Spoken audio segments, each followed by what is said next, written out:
Welcome to Playfully Orange, our conversations on Thursday afternoons with someone in the arts and cultural community here in Central Florida. Today, my guest is Russell Stevens. Welcome, Russell. Thank you, Terry. I'm happy to be here. And Russell, you are the president of the board of Celebration Theater Company, is that correct? Chairman of the board. Chairman of the board, all right. So first of all, let's talk about you. You are a Southern boy, I think, born in the South? Born and raised in Huntsville, Alabama. All right. Well, Huntsville is a little kind of bubble, though. It kind of like Orlando. Exactly. It's a little kind of very special melting pot all up unto itself, almost up to Tennessee.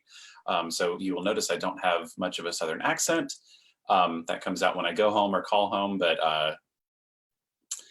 it's I feel like I got all the good parts of being raised in the South and none of the more unsavory aspects. Well, how did you always want to be in the arts? As long as I can remember, one of the wonderful things about growing up in Huntsville is that there's a huge, robust community arts scene. So when I was growing up, it was kind of a golden age of children's theater and community theater and the Huntsville Symphony and the ballet and all of that. So my mom started taking me to see children's theater when I was 3 or 4. My first play was Hansel and Gretel. And I did my first play in 5th grade. I was an urchin in an annual production of A Christmas Carol, and it just kind of snowballed from there. I got to go to a creative and performing arts magnet for middle school. That kind of is what I think really pushed me on the track that I'm on now. And theater, choir all through high school, majored in musical theater in college, and then I ended up happily in Orlando, where there is no shortage of theater and arts. How did you happily end up in Orlando? Disney college program, like so many people my age. I did two college programs. I was in entertainment the first time around, and then the second I was in management operations at Hollywood Studios. Decided that wasn't necessarily the direction I wanted to go professionally, but I really liked Orlando. So I went back to Alabama, packed up my apartment, and moved back down that summer. Great. Well, since you've been here, you've been involved with a number of organizations. What are the first forays into our arts organizations here, other than the theme parks? The first was Central Florida Community Arts. I was working at SeaWorld for the Christmas contracts there, and a lot of people in that show were involved in CFC Arts' choir. So they kind of convinced me to jump on board. I think I only ever sang one choral concert, and then I was looking for a new job, and CFC Arts was hiring. So I worked as their development manager for about 2 years, and then decided I wanted to go in more of a freelance capacity. So I've worked on contract with CFC Arts, with Garden Theater, with Winter Park Playhouse. I'm currently doing a contract out of the Athens Theater in DeLand. So like you said, I've gotten to have my hands in a lot of pots around the community, which has been wonderful. In your young life, what has been your favorite performing experience? Without question, getting to do Hello Dolly at the Garden last year, 2 years ago. Goodness gracious. It was the first production in Central Florida after COVID had shut everything down, and it was Hello Dolly is my favorite musical. Cornelius had been a bucket list role for a very long time, and I would never have imagined doing Dolly quite like that. I had only ever seen it on Broadway with Bette Midler and seen the movie with Barbara Streisand, and I thought, okay, that's how you do Hello Dolly. And then we came in for our first day of school company meeting, and it was a Zoom call, very much like this. And they showed us the set designs and how they were, more or less scaling it back so that they could do it with just the right amount of people. And I just started crying sitting in my living room because it was so well thought out and so timely. And there's just so much love in that script and in those songs. That was the perfect way to come out of isolation. That was just about 4 months after things closed down with COVID. So it was early on. And what were some of the unusual precautions taken because of that? It was the first time I'd ever been in a rehearsal room where we had to keep away from each other. So obviously we were masked, temperature checks, hand sanitizer, all of that fun stuff. Every prop was sanitized every time somebody touched it. But on breaks, theater people are famously gregarious. We like to mingle and interact with each other, and we were more or less required to keep distanced and like 2 people per room in very specifically designated spots. So doing a show like that that's all about socializing and coming together while not always being able to come together until like the instant you walked on stage was challenging, but I think worth it at the end of the day. In that, were you part of the singing and dancing? I was, yes. I played Cornelius Hackle.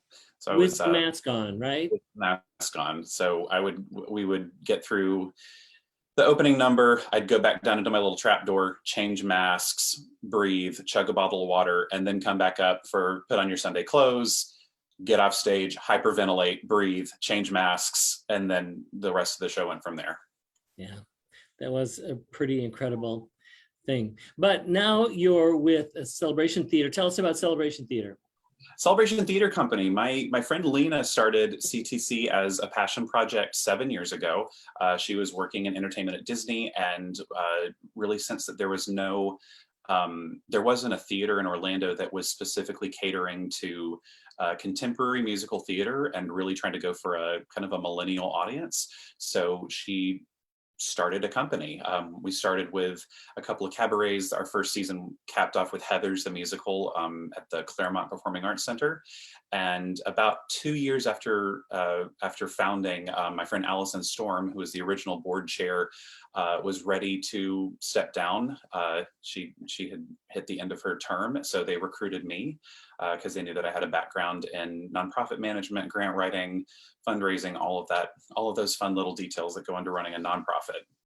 So I joined the board January of 2019. So I just started my 4th term. We have gone from scrambling around Orlando trying to find theaters as best as we could. We've performed in Claremont at the Me Theater by the Florida Mall. We performed at the CFC Arts Theater over on Ivanhoe, but now we are very fortunate to have venue partnerships at the Abbey and the Dr. Phillips Center for the Performing Arts. So we currently have Tick Tick Boom at the Abbey, which we opened last night, and I just got to stand in the back and smile and cry. It just was such a beautiful show. And we've got 4 more performances this weekend. And then we'll continue the season in May. We're going to be the Orlando premiere of the SpongeBob musical at the Dr. Phillips Center, which we're very excited about. And this, there's no paid staff? There is no paid staff yet. That's a direction that we're hopefully heading in starting next year. But currently all of our leadership is volunteer. We are able to contract directors, music directors, band, all that kind of stuff to come in and provide a quality creative experience. But currently all of our leadership and all of our performers are volunteer. And what, as you look into the future of Central Florida 5 years from now, what would you like to see that you don't see right now? I'd love to see more theaters talking to each other.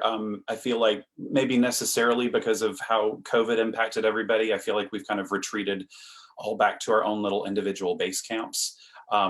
I would love to see more dialogue among the theaters. There's so many, as we've said multiple times in this discussion, there's so many wonderful arts organizations, professional, community, theater, dance, music, combinations thereof. And I think I'd like to see a table that we could all sit at together at some point in time. Great. And what's your favorite thing about the arts community in Central Florida? You never know what's going to come up next. It's so diverse. It is so multifaceted. So one day you can go downtown and see Cole Neesmith, shooting pyro and having people jumping off buildings. And the next day you can go to Steinmetz and hear the Philharmonic and see Yo-Yo Ma. And then you can go out to Northland and see CFC Arts with a 5,000 person choir concert. And then you can go to the Abbey and see a little scrappy theater company like us doing contemporary musicals that usually don't get too much FaceTime. There's truly something for everybody, and there's always something. Variety is the spice of life. So we're glad to have a spicy community. Well, thank you, Russell, for joining us today. And thank you folks for watching Playfully Orange Thursday afternoons live at 1 o'clock. And I also do Diverse Orange on Tuesdays at 1 p.m. Thanks, everyone. Thanks, Terry.